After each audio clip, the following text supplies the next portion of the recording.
അവധി കഴിഞ്ഞ് കലാലയങ്ങൾ പുതിയ അധ്യയന വർഷത്തെ വരവേറ്റപ്പോൾ ഗസയിലെ വിദ്യാർത്ഥികൾക്ക് വിദ്യാഭ്യാസം പോലും നിഷേധിക്കപ്പെടുകയാണ്.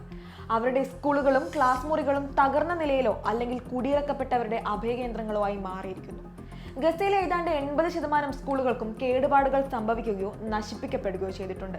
അവശേഷിച്ചിരുന്ന അവസാന സർവകലാശാലയും ജനുവരിയിൽ ഇസ്രായേൽ സൈന്യം തകർത്തിരുന്നു. ഇസ്രായേലിന്റെ നരനായാട്ടിൽ ഗസയിൽ വിദ്യാഭ്യാസം നിഷേധിക്കപ്പെട്ടത് ഏകദേശം 6,30,000 വിദ്യാർത്ഥികൾക്കാണ്.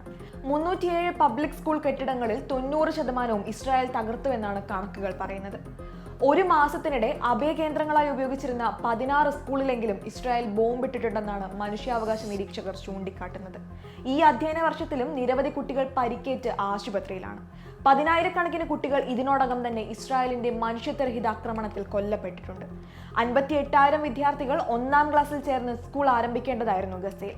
എന്നാൽ അവർക്കെല്ലാം തന്നെ വിദ്യാഭ്യാസം നിഷേധിക്കപ്പെടുകയാണ്. 39,000 വിദ്യാർത്ഥികൾക്ക് ഹൈസ്കൂൾ പരീക്ഷ എഴുതാനും കഴിഞ്ഞിട്ടില്ല. 10,000-ലധികം വിദ്യാർത്ഥികൾ ഉൾപ്പെടെ ആകെ 25,000-ലധികം കുട്ടികളാണ് ഇസ്രായേൽ ആക്രമണത്തിൽ കൊല്ലപ്പെടുകയോ പരിക്കേൽക്കുകയോ ചെയ്തത്.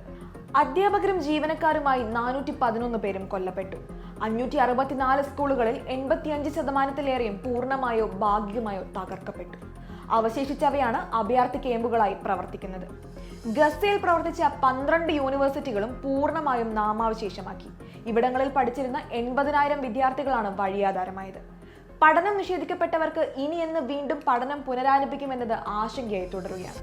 എന്നാൽ ഈ യുദ്ധക്കുരുതികൾക്കിടയിലും ഗസയിലെ വിദ്യാർത്ഥികൾ പഠനത്തിനായി ആഗ്രഹം പ്രകടിപ്പിക്കുന്നുമുണ്ട്. എന്നാൽ തീമഴ പോലെ ബോംബുകൾ വർഷിക്കപ്പെടുന്ന ഗസയിൽ അവർക്ക് എങ്ങനെ പഠിക്കാനാവും? ഇസ്രായേലിന്റെ കണ്ണിൽ ചോരയില്ലാത്ത ക്രൂരതയിൽ ഗസയിൽ ലംഘിക്കപ്പെടുന്നത് കുട്ടികളുടെ വിദ്യാഭ്യാസത്തിനുള്ള മൗലിക അവകാശം കൂടിയാണ്.